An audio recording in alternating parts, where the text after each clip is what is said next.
Muslimat NU Bucang Sidoarjo, Center of Cambridge. Pendidikan, Aswaja, dan ke-NU-an. Eid Mubarak. Materi 1, materi 2, materi 3, materi 4, materi 5.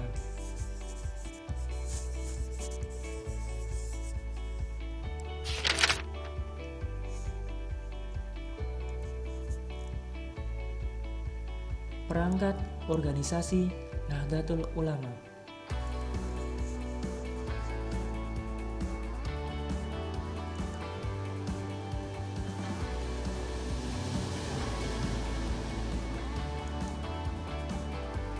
Nahdlatul Ulama memiliki perangkat organisasi yang terdiri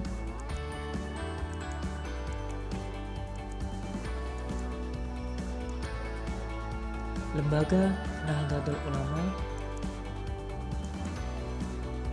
Badan Otonom Nahdlatul Ulama,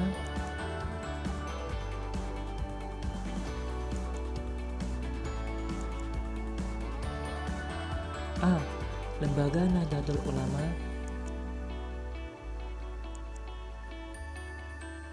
Lembaga Nahdlatul Ulama adalah perangkat departementalisasi organisasi Nahdlatul Ulama yang berfungsi sebagai pelaksana kebijakan Nahdlatul Ulama berkaitan dengan kelompok masyarakat tertentu dan atau yang memerlukan penanganan khusus.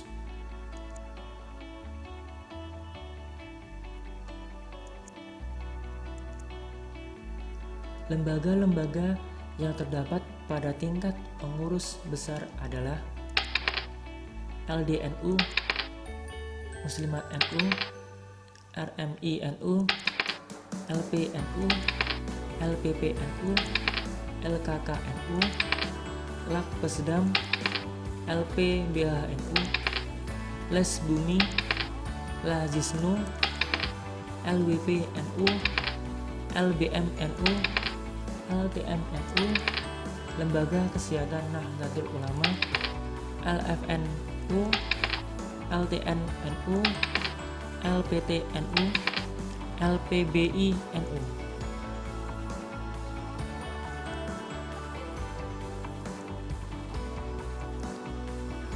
B. Badan Otonom Nahdlatul Ulama.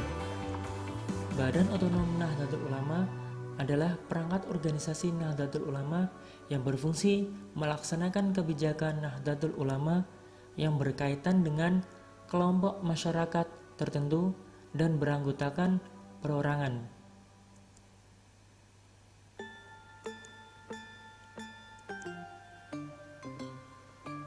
Badan otonom dikelompokkan dalam kategori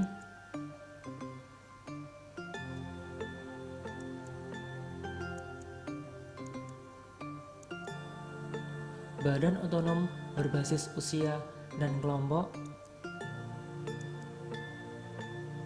badan otonom berbasis profesi dan kekhususan.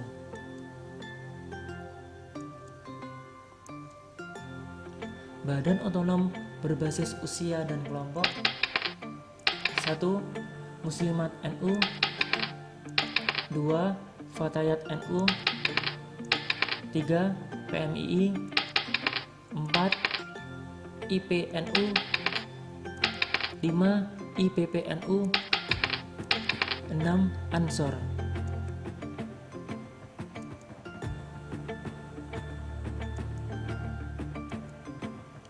Badan otonom berbasis profesi dan kekhususan. 1. Jatman, 2. JHH, 3. ISNU, 4. Sarbumusi, 5. Pagarnusa, 6. Pergunu, 7. Serikat Nelayan Nahdlatul Ulama, 8. Isyari NU.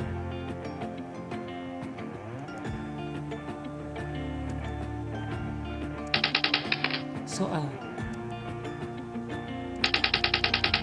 bandingkan kebijakan fungsi antara Lembaga Nahdlatul Ulama dengan Badan Otonom Ulama.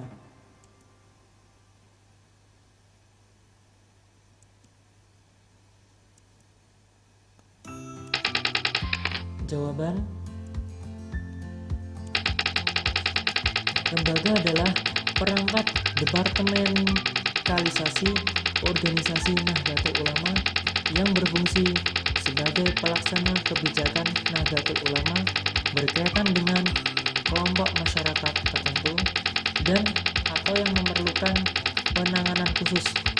Sedangkan Badan Otonom disingkat Banom adalah perangkat organisasi Nahdlatul Ulama yang berfungsi melaksanakan kebijakan Nahdlatul Ulama yang berkaitan dengan kelompok masyarakat tertentu dan beranggotakan perorangan. Badan otonom dikelompokkan dalam kategori badan otonom berbasis usia dan kelompok masyarakat tertentu dan badan otonom berbasis profesi dan kekhususan lainnya.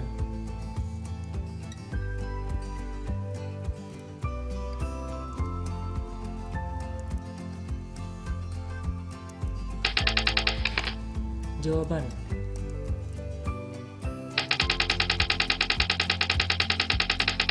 kesimpulan bahwa Lembaga Nahdlatul Ulama dengan Badan Otonom Nahdlatul Ulama sama-sama mempunyai kebijakan bersama dan bertanggung jawab di dalam kelompok masyarakat. Hanya saja dibedakan tugasnya sendiri-sendiri.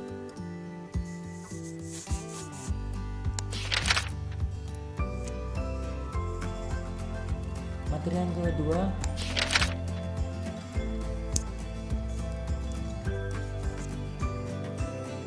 usaha-usaha melestarikan ajaran Ahlussunnah wal Jamaah.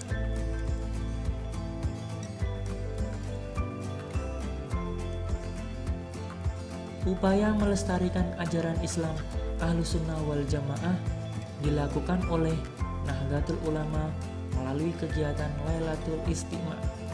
Kegiatan ini dilaksanakan pada tiap tanggal 15 bulan Qamariyah. Lailatul Istiqma' diikuti oleh seluruh warga Nahdlatul Ulama, baik pengurus dan anggota Nahdlatul Ulama maupun badan otonomnya, yaitu Muslimat NU, IPN Ansor, IPPNU, IPNU, dan lain-lain.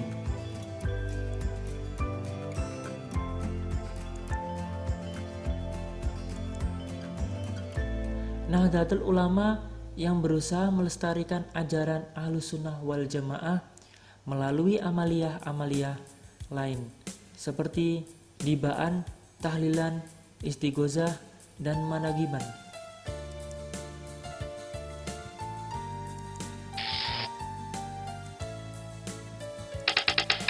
Soal: bagaimana usaha-usaha untuk mengembangkan ajaran Ahlussunnah wal Jamaah?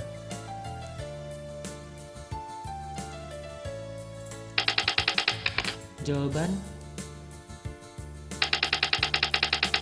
mengembangkan ajaran Ahlussunnah wal Jamaah dengan cara menertibkan buku-buku, meningkatkan pendidikan di pesantren, dan mendirikan madrasah-madrasah untuk memberikan pendidikan Islam Ahlussunnah wal Jamaah. Materi yang ketiga,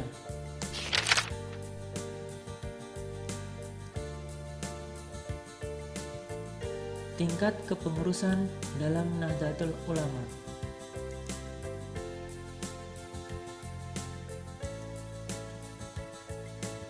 NU adalah organisasi yang memiliki kepengurusan pada tingkat nasional, provinsi, kabupaten atau kota, kecamatan, hingga desa-desa seperti berikut.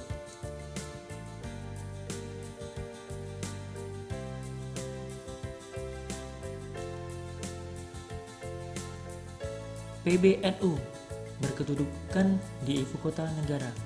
PBNU berkedudukan di provinsi. PCNU berkedudukan di kabupaten atau kota, PCINU berkedudukan di luar negeri, MWCNU berkedudukan di kecamatan, Ranting NU berkedudukan di desa atau kelurahan, Anak Ranting NU berkedudukan di dusun atau kelompok.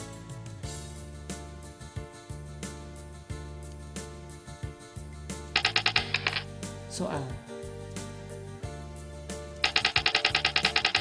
bandingkan pengurus besar Nahdlatul Ulama dengan pengurus wilayah Nahdlatul Ulama.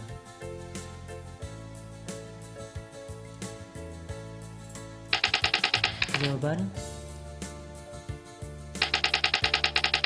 pengurus besar mempunyai tugas penanggung jawab kebijakan dalam pengendalian organisasi dan melaksanakan keputusan muktamar dan kedudukan bertempat di ibu kota negara.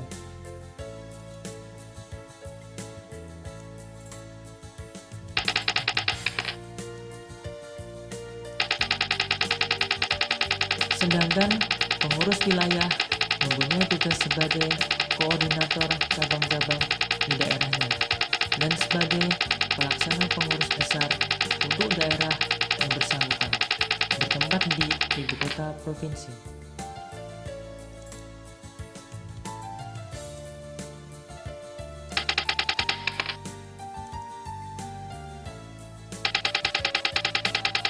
Kesimpulan, mempunyai tugas tersendiri di bidangnya. Hanya saja, pengurus wilayah di bawah pemerintahan pengurus besar dan bertempat kedudukan yang berbeda.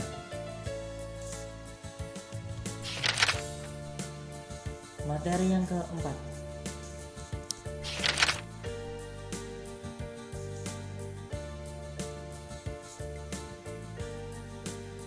Meneladani sikap dan perilaku ulama.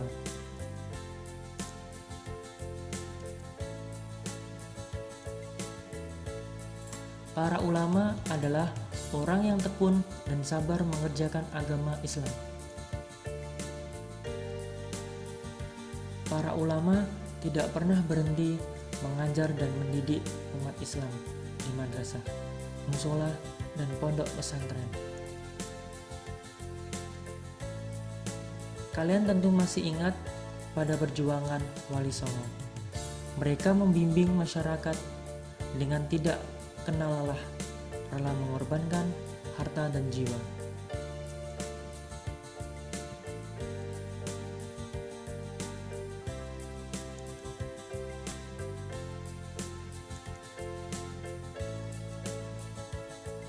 Perjuangan mereka kemudian dilanjutkan oleh para ulama seperti Kiai Haji Kholil, Kiai Haji Hasyim Asy'ari, Kiai Haji Abdul Wahab Hasbullah, Kiai Haji Bisri Syamsuri, Kiai Haji Asyad Syamsul Arifin.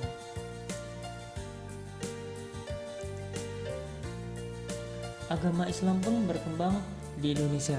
Bahkan sebagian besar penduduk Indonesia beragama Islam. Sebagai bentuk terima kasih kita kepada beliau, kita harus mengenang jasa-jasa mereka dan berusaha melanjutkan perjuangan mereka sesuai kemampuan masing-masing.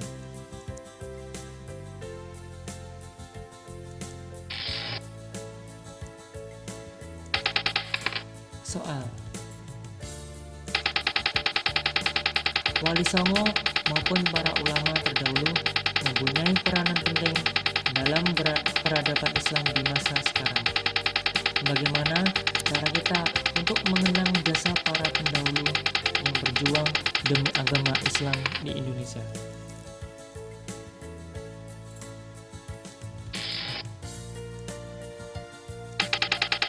Jawaban: mengenang jasa para Wali Songo dan para ulama dengan cara tetap melanjutkan perjuangan beliau. Contoh, beribadah, beramal, dan beradab.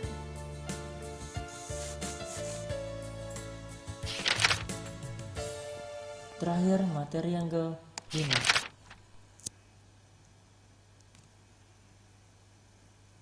Kiai Haji Abdul Wahid Hasyim.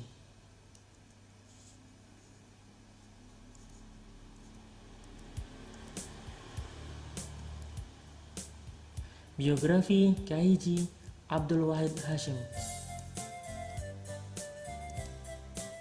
Kiai Haji Abdul Wahid Hasyim adalah putra Hadratus Syekh Kiai Haji Hasyim dengan Nyai Nafikoh binti Kiai Ilyas. Beliau dilahirkan di Tebu Ireng, Jombang pada 5 Rabiul Awal 1333 Hijriah atau 1 Juni 1914. Sejak kanak-kanak, beliau dikenal sebagai anak yang cerdas. Ketika masih kanak-kanak, beliau sudah pandai membaca Al-Quran. Beliau sudah menghatamkan Al-Quran ketika berusia 7 tahun.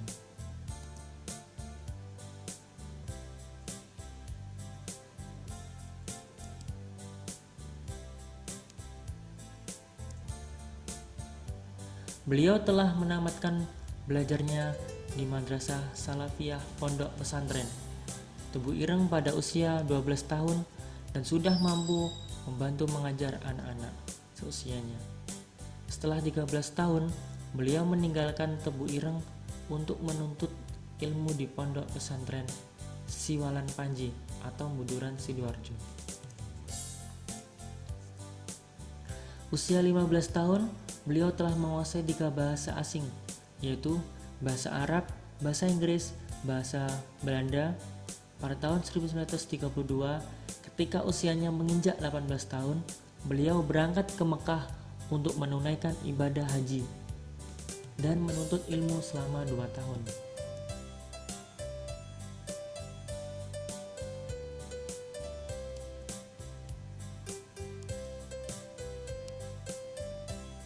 Ketika berusia sekitar 25 tahun, Kiai Haji Abdul Wahid Hasyim menikah dengan Solihah, anak perempuan Kiai Haji Bisri Syansuri.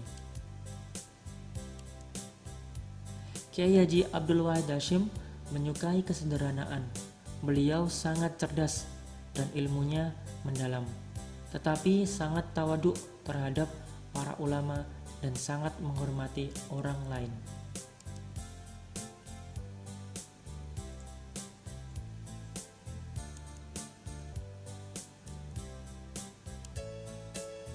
Kiai Haji Abdul Wahid Hasyim meninggal dunia pada 19 April 1953 karena kecelakaan mobil di jalan antara Cimahi dan Bandung. Jenazahnya dimakamkan di Tebu Ireng, Jombang. Beliau adalah tokoh yang sangat berjasa kepada nusa, bangsa, dan agama. Atas jasa-jasanya, beliau ditetapkan sebagai pahlawan nasional.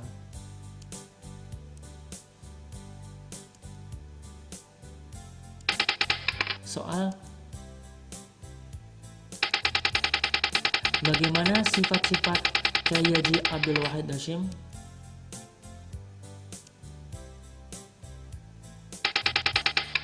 Jawaban: Kiai Haji Abdul Wahid Hasyim mempunyai sifat rasa toleransi yang besar terhadap sesama, sederhana, idealisme, jujur, gigih dalam belajar, dan nasionalisme. Thank you.